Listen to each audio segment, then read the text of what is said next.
Сәлеметсіздер ме? Бүгін біздер балаларға жолда жүру ережелерін сақтай отырып, осындай балаларға макеттер жасадық. Мақсаты балаларға жолда жүру ережелерін үйрету, жол белгілерін таныстыру, көшеде қауіпсіздік жүруге тәрбиелеу және жол көлік оқиғаларын алдын алу. Балалар, қазір бізде жол ережесінде жұмыстан етіп боламын. Алдымызда тұрған автокөліктер және жол ережесін белгілерді. Бәрін білеміз жол ережесін белгісін. Мына қандай белгі? Қажы? Нешет мына жерде? Мына жерде мысалы машинамен келе жатыр да? Машинамен келе жатыр. Мына жерде адам өтіп тұратын сол кезде? Тоқтайды. Адам өткізеді. Сосын барып машина өте қояды. Автошамда. Білеміз қандай белгі екен? Сары, қызыл, жасыл нені білдіретін? Жасыл түс нені білдіреді? Жасыл жүреміз. Жасыл жанса жүреміз, сары жанса? Сары дайындаламыз, қызыл жанса не істейміз? Қызыл жанса тоқтаймыз.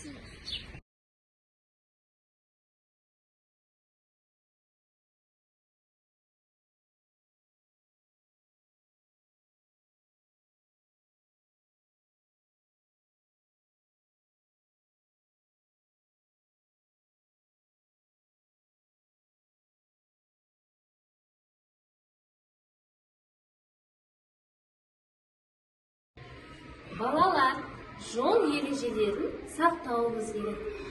Жол тәртібін білейік, аман есен жүрейік дейді балалар. Балалар, бұл не? Бағдаршам. Бағдаршам. Бағдаршамның неше көзі болады? Үш көзі болады. Ал бұл қандай түс? Қызыл. Қызыл, сары, Жасыл. қызыл жанса не істейміз? Тоқтаймыз. Ал сары жанса? Айдаламыз. Жасыл жанса? Жүреміз. Өте жақсы. Балалар, қараңыздар, көшеде өтерде бағдаршамға назар аудару керек. Біз көшеден өтерде бірінші жол ортасында ойнау қауіпті. Жолда ойнауға болмайды, балалар. Көшеден тек жаяулар өтпелі бойынша өтеді. Жаяу жүргінші жолмен өтуіміз керек, балалар. Жол қиылыстарында аса абай болуымыз керек, балалар. Естеріңізге сақтап алыңыздар, балалар. Міне, балалар, мынау жол белгілері, міне жаяу жүргінші өтпелі жол. Қараңыздар, балалар, міне. Мынау балалар жүретін жол, міне белгі